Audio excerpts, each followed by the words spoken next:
Welcome everyone to Inside Academia, the weekly program where we take a look behind the ivory curtain, seeking a frank discussion of American education. I'm your host, Andy Nash. My guest today is Charles Mitchell, native of Pennsylvania and Vice President and COO of the Commonwealth Foundation. Charles, welcome to Inside Academia. Hey Andy, thanks for having me. Thanks a lot. I want to talk to you today about the recent budget controversy that's going on in Pennsylvania, especially with respect to funding of higher education. First, in a few words, can you tell us a little bit of the background of what exactly is the Commonwealth Foundation? What does it do? Commonwealth Foundation is a think tank in Pennsylvania's capital of Harrisburg. We're committed to the principles of the American founding. We promote public policies based on those principles to the decision makers here in Pennsylvania. All right, and recently we've seen the big controversy since Governor Corbett announced his budget as of March 8th, in which higher education is receiving a substantial cut. Namely, Penn State University, the largest university in the state, is receiving upwards of about a 52.3% cut in the appropriation that they received last year. This is an approximate amount of $182 million. Penn State claims that it is a drastic and devastating cut. You guys had a column recently that was published in the Harrisburg Patriot News and some other papers talking about that and talking about how Penn State received a cumulative aggregate of over $3.5 billion over the last 10 years, but yet tuition has doubled by over 100%. First of all, let's just take it from the very top. How do you size up the whole entire budget controversy that we see playing out in the news as it stands right now? Andy, I've gone on record saying that what Penn State is doing right now is a political stunt. There's two things that I think document that claim pretty clearly. Number one, you've given some numbers about this budget cut.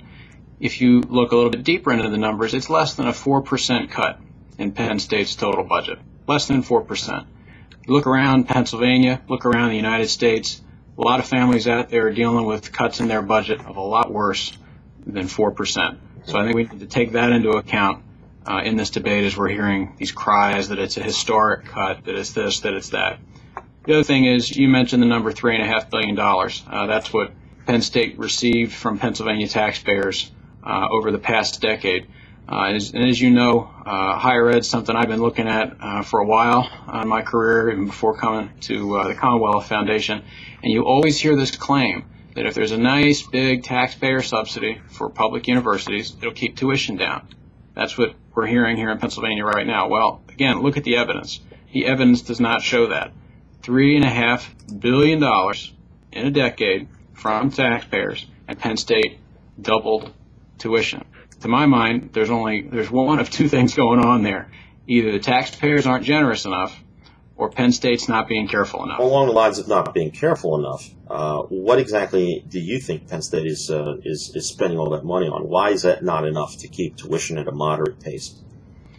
Well, to be frank with you, Andy, I think Penn State needs to answer that question. I think they're dodging that question right now and instead saying that they need more money from taxpayers. But I'll give you a couple of answers. There's a study out there from the Goldwater Institute, which is the Commonwealth Foundation's counterpart out in Arizona. They looked at universities hiring administrators. And what they found is that Penn State's administrative staff per 100 students grew by over 70%, 70.8%, between 1993 and 2007. So let me put that in shorthand for you. They've been hiring administrators like nobody's business. You can even just look at Penn State's statement. The day of the governor's budget address, they talked about their number of students and their number of employees. Mm-hmm. They've got an employee for about every 2 students. Just look at that at the very base level. You know, you don't have to be a higher education nerd to look at that and wonder, is that the right way to be spending taxpayer dollars? Is it really the case that there is no fat to cut and that we just must have more money or we're going to have to raise tuition? I don't think that argument holds water, Andy. Right, so the age-old argument has been by Penn State, especially since Graham Spanier has been president since 1995, any given year, that they have to raise tuition by whatever percent, 5 or more, upwards of 10% or more, if the budget is the appropriation rather is cut from the state. You don't buy that. I've ran that argument past many different people. They all say they don't buy it. But I see very few people in the media and few lawmakers typically do I ever hear raising that question and really digging deeply into the numbers, asking them, well, what are you spending this on? What are you spending that on? First of all, why do you think that is? Why is that point not really being investigated? Well, you're exactly right, Andy, and this is something that I've seen, in many states. As I said, my career has included working on higher ed with policymakers in a number of states, and invariably you hear this concern that higher ed funding is a black box. And I think, honestly, the place it starts is most people pay a lot more attention to K-12, including legislators. There's just a lot more scrutiny on it. There's a lot more hearings. There's a lot more of this. There's a lot more of that. Higher ed has taken something of a back seat, I think, nationally. But that's starting to shift. It's now shifting here in Pennsylvania, but to be frank with you, it's shifting late here in Pennsylvania. Again, Penn State says this is a historic cut. This is an unprecedented cut. First of all, it's less than 4%. Second of all, if you look at many of the other states like Pennsylvania, they started asking these tough questions about funding a long time ago. For instance, Washington State, that well-known, Tea Party conservative haven, not so, led by Governor Christine Gregoire. If she gets her budget passed this year, it's going to result in a cumulative cut of 50%, right, for public higher ed. This is not a new discussion. It's a discussion that's happening in many states. It's now come to Pennsylvania, and I think it's scrutiny on these institutions that quite frankly, they need. The point about the tuition increases, for example, because they raise the tuition right away, and every time they raise them, the first thing they say is that we're going to have to cut if we don't get X number of dollars from the state is going to have to be education programs, academic programs, and teachers and departments and so on and so forth. Now, Penn State would come in and say that although the appropriation is 8% of our full budget, and because they cut it in half this time around, it's the 4% that you mentioned a moment ago. Penn State would say, we get an itemization from the state. We get so much money from the state for the purposes of ag research, for Hershey Medical, for Penn Tech, and all these other things. The general fund budget is a different appropriation. It's the biggest single part of the appropriation. And out of that particular appropriation, the budget cut amounts to something upwards of 17%. So, as opposed to the total university operating budget with all these ancillary operations. So to that they say, because that is upwards of close to 20, we have to go ahead and cut academic programs first and foremost, because that money has to go to academic programs. What do you say to that? Well, again, Andy, I think it is perfectly legitimate. I think it's long past time to put some scrutiny on the academic programs at Penn State. I'll just give you a couple of examples. Number one, Penn State says in its own strategic plan that its facilities are, quote, not fully utilized, and after that they say they go on to construct additional facilities. You and I both know that, one of the main uses for these facilities is classrooms, and I'm one of those very few people in the world who reads the nerdy higher ed press. There's an online publication called Inside Higher Ed, which has a article from 6 years ago that I'm not sure Penn State would publish again if they had the chance, because they brag in there about getting rid of 8 o'clock classes. Right. I don't know about you, my day starts long before 8 o'clock. I remember being a college student. I remember not liking 8 o'clock classes. But the fact of the matter is, with a $4 billion budget gap, we're all having to do some things that we don't particularly like. One of them is 8 o'clock classes. So, as I said, one thing I think to scrutinize is how are we using our facilities, which are very expensive, for educational purposes. Another thing is to look at the curriculum. And that's, again, a place where I think you can raise some questions as to whether Penn State has its priorities straight, or whether they could be giving taxpayers more bang for their buck. As you know, there's an organization out there called the American Council of Trustees and Alumni. It's something I've been associated with, and they give Penn State a C for its curriculum. And one reason is they say, Penn State has a United States cultures requirement, not history, but cultures, that they say may be fulfilled with courses narrow in scope. Well, just to give you an idea, Andy, before we got on the interview here, I pulled up the Penn State Registrar website, and I just did a search for the courses on the main campus this fall that satisfy this requirement, U.S. cultures. it wouldn't give me all of them because there are too many. There's 250 of them. I'm holding a huge stack of paper. And if you just start looking through here, you've got diversity, pedagogy, and visual culture. You've got theater workshops. You've got cultural anthropology. You've got contemporary women artists. You've got iconoclasm, powerful images and their destruction, and it just goes on and on. And look, I've not taken any of these courses. I'm not saying that they're not perfectly fine courses, but are these the bedrock things that students need to learn to be prepared to perpetuate our republic, to be in the workforce? I'm not sure they are. Right. There's the point about there being a lack of focus within academia in and of itself, a lot of ancillary courses and so on and so forth. But aside from that, there's the bigger question of tuition money necessarily being used for non-educational purposes. There was an article even in the student newspaper at Penn State and in the Daily Collegian dating back to 2005 in which they revealed that for all the capital building projects that they embark upon, which typically comes out of a separate budget, the university administration will take out loans that to cover the excess that the capital budget doesn't cover to essentially be able to erect these building projects. And the interest on those loan payments are often subsidized out of general funds. Now, general funds consists of tax and tuition dollars.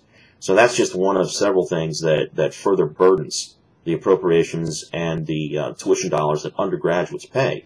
And, of course, many of the building projects that do go up and that have gone up at Penn State in the last 10-plus years, many of them are not necessarily for undergraduate education or undergraduate use at all, but, in fact, they are research facilities. These sort of things are things that legislators, I don't know if they're aware of these things or if they're even looking into these things, but clearly there's some disproportionality in terms of what the tuition money is being spent for that not very many people are looking into. Another quick thing, and I want to get your response to this. Back in May of 2010, I dug up a couple Center Daily Times articles in Center County, PA, talking about the Board of Trustees meeting at Penn State. And this is when they agreed to drop a few $1 million on several parcels of land outside, adjacent to the university or west of the college campus. They approved a $26.1 million building project for one of the buildings on campus, the Moore building. They did all of this, but they didn't set the amount of the tuition increase. And the reason they claim they did not is because they were waiting on the state appropriation. Well, that tells me that if you have money to spend on buildings and buying up parcels of land around the campus, why are you doing that first and then waiting on setting what the tuition will be based on the appropriation? Why don't you keep the money you have, make a commitment to not raise the tuition, and then make your decisions about buying up land until after the appropriation comes in? Andy, you make a very good point, and you underline a fundamental reality about higher ed in this country that I think very few people understand, and that is these institutions spend as much money as they can. That's their budgeting process. Too often they spend as much money as they can, not as much as they have, not as much as they can, reasonably think will further their mission, but as much as they can. And frankly, they've gotten away with it for a long time because we've been in the fat times in this country, and everyone agrees that higher ed is very important. And it's a tough position to be questioning these expenditures because people say, well, you must not like higher ed or you must not like Penn State. Look, I got more family members who've gone to Penn State than I can count. I'm not raising these questions here with you because I don't like Penn State. Sure. I'm raising these questions because we are broke. We are out of money, and it is high time, that we scrutinize these expenditures and that we make sure that these institutions spend what they need to spend, not what they can spend. If the average tuition is $15,000, and it's more than that for many out of state as well as upper division, then if there's 85,000 students system-wide, do the math, multiply 15,000 times 85,000 students, you get $1,275,000,000. If you take 5% of that so as to resemble a tuition increase from one year into the next, the increase alone amounts to $63,750,000. So if Penn State asks for $360 million from the state, gets $330, there's a $30 million purported shortfall. But they made $63+ million in the tuition increase from 2009 10 into 10, 11. So the question in my mind is, well, what did you do with the difference of $30+ million? And note also, this is a phenomenon that's been going on not just one year into the next, but every year into the next, compounded over years and decades. No, you're absolutely right, Andy. And I think what you also get to there is the choice that Penn State and others, it's not just about Penn State. As you know, there's a lot of state universities that are screaming right now. And in fact, there's going to be students rallying at the Capitol here shortly. But they're presenting Pennsylvanians here with a false choice. It's either the taxpayers can give us more in our subsidy, or we're going to raise tuition, in which case, what? Well, again, the taxpayers pay. That's a false choice. It's the taxpayers lose or the taxpayers lose. What the choice that we need is more money from the taxpayers, or this is what we're trying to put on the table, better use of the funds by Penn State. So last question, what specifically is the Commonwealth looking to achieve, particularly in this round of appropriations hearings and so on? Very, very, very simply, we want a reality-based budget. And I think you've been you've been masterful, even in this interview, which is supposedly of me. You've been masterful, and I mean that as a compliment, in demonstrating that it doesn't seem that Penn State itself has been engaged in reality-based budgeting. Quite frankly, neither has the state. We've borrowed, we've played every trick that we can to keep our spending high.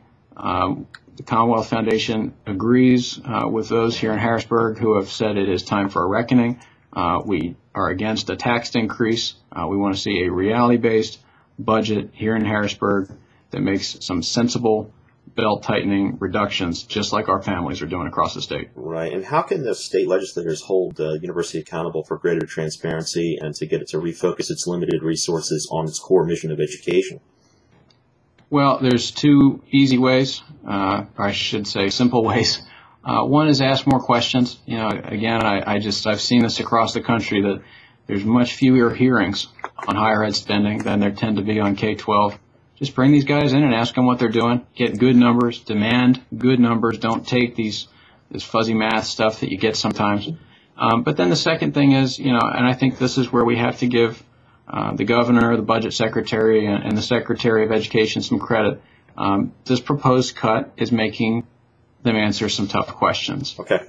And this is one way to demand accountability. And I think, you know, this conversation this morning is just one little bit of evidence that the governor has started a conversation here that is long overdue. Okay, Charles Mitchell, thanks again for joining us today. This has been Inside Academia. I'm Andy Nash. Check us out again on InsideAcademia.tv, and join us again next week as every week as we take you for a look behind the ivory curtain.